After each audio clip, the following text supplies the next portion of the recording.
Tonight we slip quietly into a London evening where the streets shine with rain. The lamps glow like sleepy little moons, and the air smells faintly of coal smoke, wet wool, and someone's overly confident fish dinner. You're standing on a slick cobblestone street in the Victorian era, and you can already feel the weight of the day in your bones, like your spine is made of tired bookkeeping. And the goal tonight is simple. You are going to try to fall asleep the Victorian way, using lavender pillows, odd tonics, and bedtime etiquette so specific it could probably be enforced by Parliament. Now, fair warning, you probably won't survive this, at least not emotionally. Because if you think modern sleep advice is annoying, no screens, no caffeine, manifest your dreams. Just wait until you meet an era that believes your liver is personally responsible for your insomnia. So, before you get comfortable, take a moment to like the video and subscribe, but only if you genuinely enjoy what I do here. And as always, tell me where you're listening from and what your local time is. I love imagining all of us scattered across the globe like a quiet little constellation of sleepy people. Now, dim the lights, maybe turn on a fan for that soft background hum, and let's ease into tonight's journey together. You begin in the kind of London evening that feels like it was designed by a poet who didn't have to do laundry. The sky is heavy, the clouds low, and everything is damp in a way that makes your clothes feel mildly offended. A horse clops past, patient and resigned, as if it's also trying to get to bed early but keeps being asked to transport barrels and men with opinions. The first thing you notice is how loud the city is. Not car alarm at 2 a.m. Loud, but constant. Wheels, hooves, footsteps, distant shouting. A vendor calling out the price of oysters with the energy of someone who has never once been asked to lower his voice. And yet, beneath the noise, there's an odd softness, a kind of muffled, soot-stained hush that comes from fog, London fog, thick enough to swallow lamplight. It wraps around buildings and people alike, blurring edges, smoothing everything into gentle shadows. It's the sort of atmosphere that makes you want to whisper, even if you're just ordering bread. You walk toward your lodging with your coat pulled close, feeling the chill creep in through seams and buttons. Your boots are already wet, and you can't decide if that's because the streets are damp or because Victorian infrastructure has a personal grudge against dry feet. The building you're staying in is tall and narrow, with stairs that seem to have been designed to punish anyone who enjoys knees. You climb them slowly, your hands sliding along the banister, which is polished by countless other hands. Hands that belong to clerks, seamstresses, widows, students, and perhaps one overly dramatic poet. At the top, you find your room. It's not large. Victorian rooms often aren't, especially if you're not wealthy enough to own a small army of furniture. The space is tight but tidy. There's a bed narrow, with a firm mattress that looks like it's filled with something between straw and stubbornness. A washstand sits near the wall with a bowl and pitcher. A small mirror reflects the lamplight, making the room seem deeper than it is. And there, most importantly, is the window. You approach it and look out. The street below glows in patches where gas lamps burn, their flames flickering behind glass. Gaslight is one of the great Victorian innovations, and it changes everything about nighttime life. Before gaslight, darkness is the real ruler of the evening. After gaslight, people start pretending they can be awake forever. Mainstream historical fact, right away. By the mid-19th century, gaslighting becomes widespread in London, illuminating streets and public spaces and extending the hours of commerce and entertainment. This is great for business, terrible for sleep. Because once you can see at night, society develops the strange idea that you should do things at night. You watch as a couple hurries past, their faces half hidden in scarves. Somewhere a door slams. Somewhere else, laughter bursts out, then disappears like it's been swallowed by fog. And you think, in a very modern way, how am I supposed to sleep in this? Victorians ask the same question. They just ask it with more layers of fabric and a stronger belief in tonics. You set your bag down and turn toward the bed. The bed has that slightly formal look, as if it expects you to address it politely. You can almost hear it saying, "And what time exactly do you plan to retire, Victorians love the concept of retiring. Not in the "I'm done with my job and moving to a beach" way. In the "I am now withdrawing from society and going to bed like a dignified swan" way. Bedtime is not just an act. It is a ritual, a performance, a statement of moral character. You glance at the small chair in the corner, where your clothes will go. Even your clothes seem tired. Heavy wool, stiff collar, buttons that require actual determination. Victorian fashion is basically a wearable obstacle course. You light a candle or adjust the lamp, careful, because gaslight is not exactly famous for being subtle, and the room warms slightly with the glow.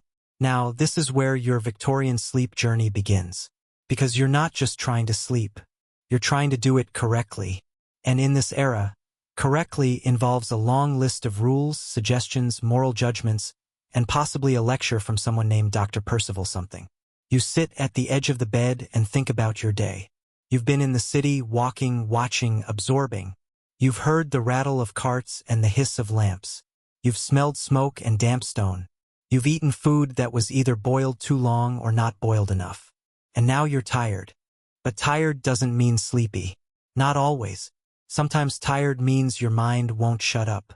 It means your body is heavy but your thoughts are sprinting laps. It means you're lying in bed mentally replaying every awkward conversation you've ever had, including one from 1847 you weren't even alive for. Victorians have their own name for this restless state. They talk about nervousness, excitability, overwork of the brain, and later, the famously fashionable diagnosis, neurasthenia. Neurasthenia becomes a kind of Victorian catch-all for modern stress.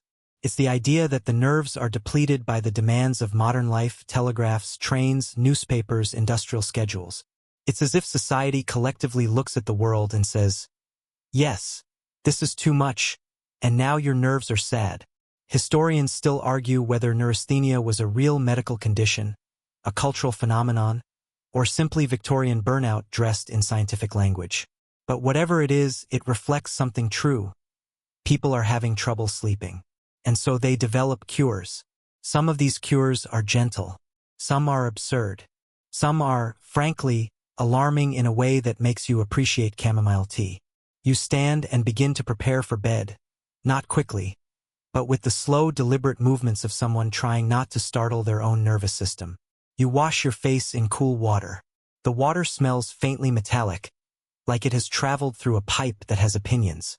You dry your hands, smooth your hair, and change into nightclothes. Victorian nightwear is loose and long, and when you put it on you immediately feel like you should be holding a candle and wandering a haunted hallway. You sit again and you take stock of what you have.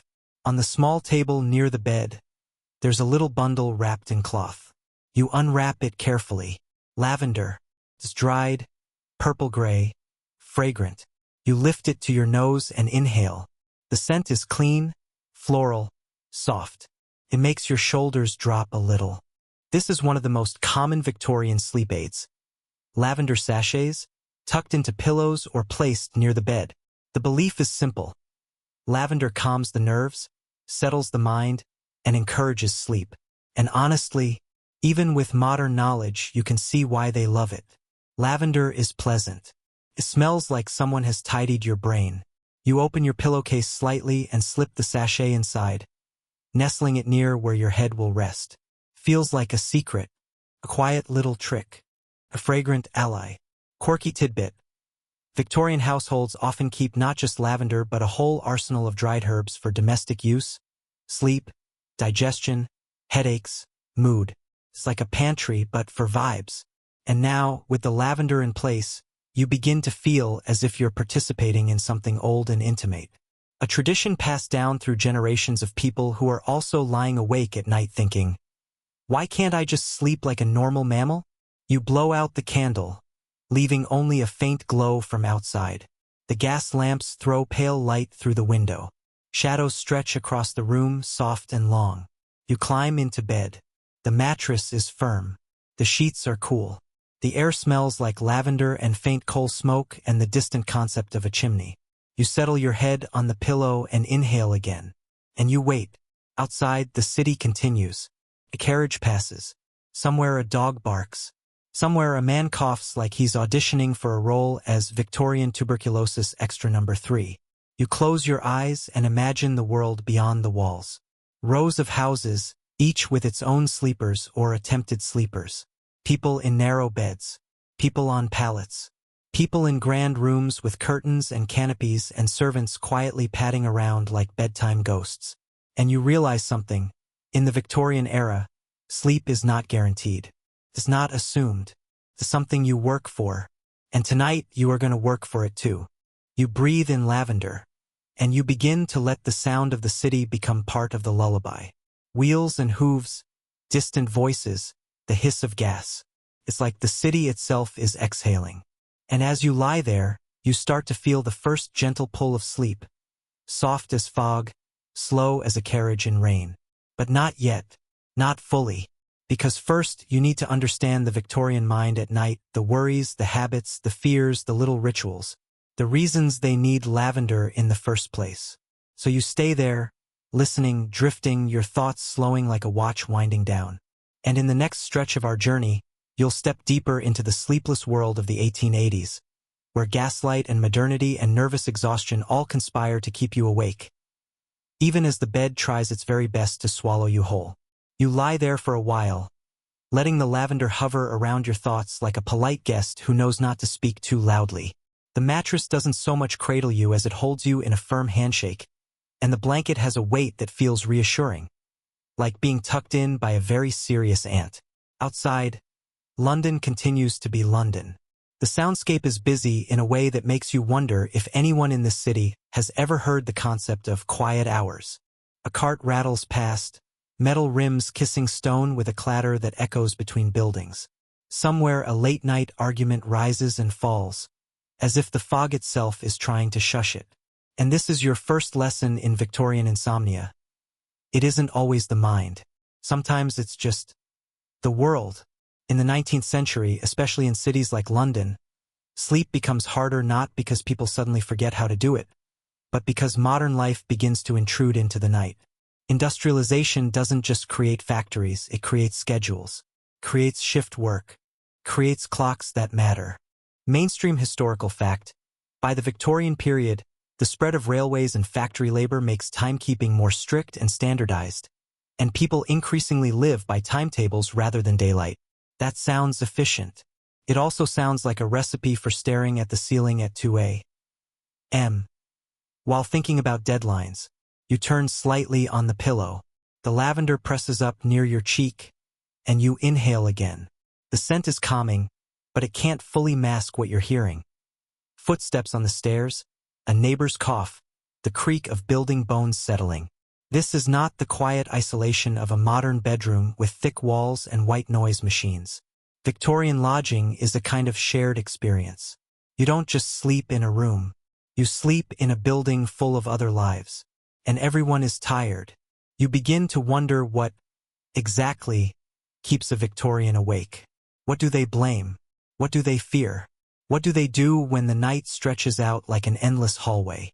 You imagine a doctor, mustached and confident, leaning over a desk and explaining it to you with the calm certainty of a man who has never had to read his own handwriting. The Victorians have many theories. Some are surprisingly modern. Some are deeply strange. And some are, honestly, kind of poetic. You start with the obvious culprit: noise. London is loud. The streets are active late. Even when shops close, the city doesn't stop. And for people living in crowded neighborhoods, sound is unavoidable.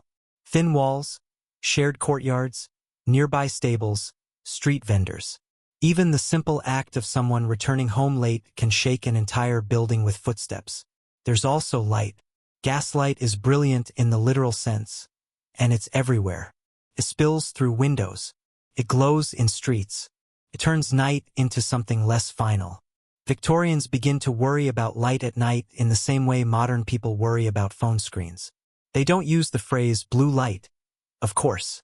They use phrases like overstimulation of the nerves and excitation of the brain. But the idea is similar: too much light, too much activity, too much modernity. You shift again, trying to find that perfect spot where your shoulder doesn't feel like it's been assembled incorrectly. Then there's food. Victorians are obsessed with digestion. The stomach, in their view, is a powerful and unpredictable creature.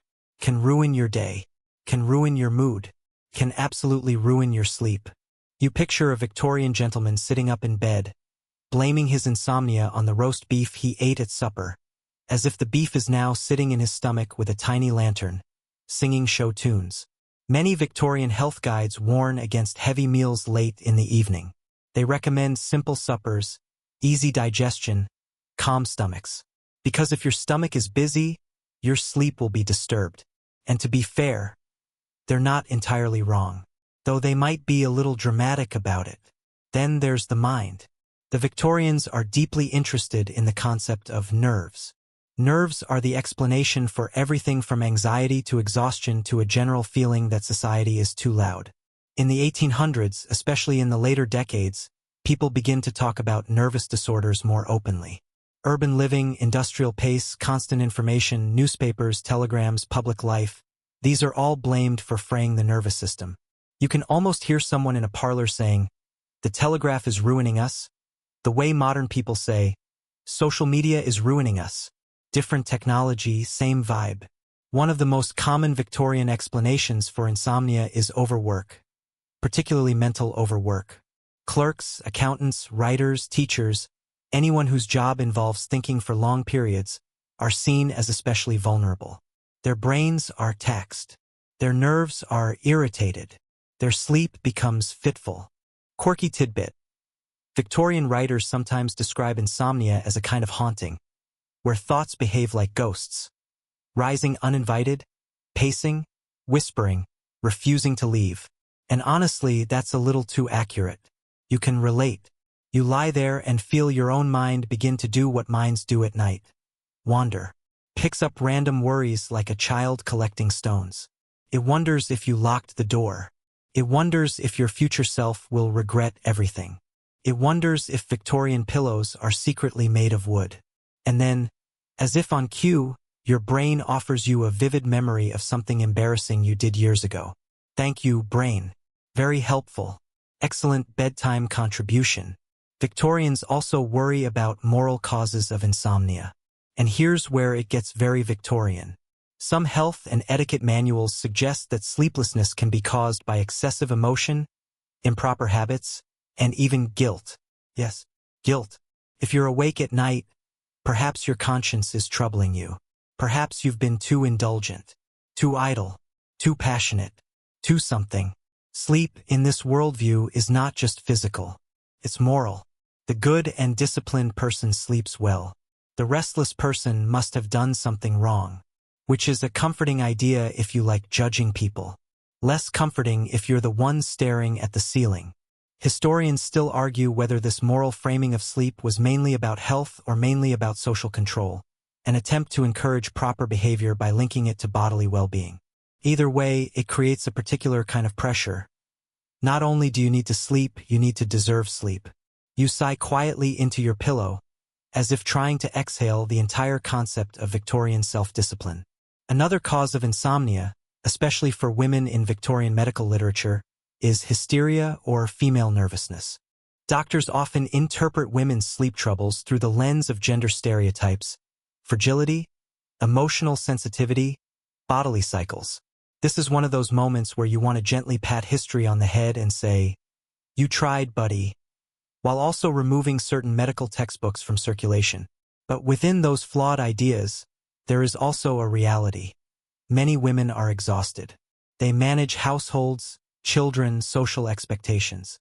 They often sleep in interrupted patterns because of caregiving. They may share rooms, share beds, or have limited privacy. Their insomnia isn't imaginary. It's lived. You imagine a Victorian mother finally lying down after a long day, only to be woken by a child, a drafty window, or a neighbor's singing. And you realize insomnia is not a single thing. It's a whole constellation of causes. The Victorians also have a peculiar relationship with air. They fear bad air, stale air, damp air. They believe fresh air is essential to health, and many sleep guides recommend sleeping with windows open, even in winter. Yes, in winter. This is where you begin to suspect Victorian advice is sometimes written by people who don't personally experience cold. Still, there is a logic to it.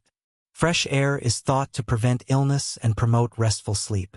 Stagnant air is blamed for headaches, nightmares, and general weakness. So you glance at your own window. It's closed, but you can feel the faint draft anyway, as if the building is breathing. You consider opening it, but then you remember you're in London, and the air outside is basically fog-flavored coal. You hesitate. You can't decide which is worse: stale indoor air or outdoor air that feels like it was filtered through a chimney. This is your second light joke of the section. You are already having a Victorian dilemma, and you haven't even started drinking tonics yet. Congratulations. As you lie there, you start to notice the rhythms of the building. Someone down the hall shifts in bed. Someone whispers. Someone snores softly, like a distant train. Sleep in this era is communal in a way we rarely experience now. Your body must learn to ignore the presence of others. It must accept that silence is not guaranteed. And then there is the great Victorian fear: dreams. Not everyone, but many Victorians view dreams as meaningless.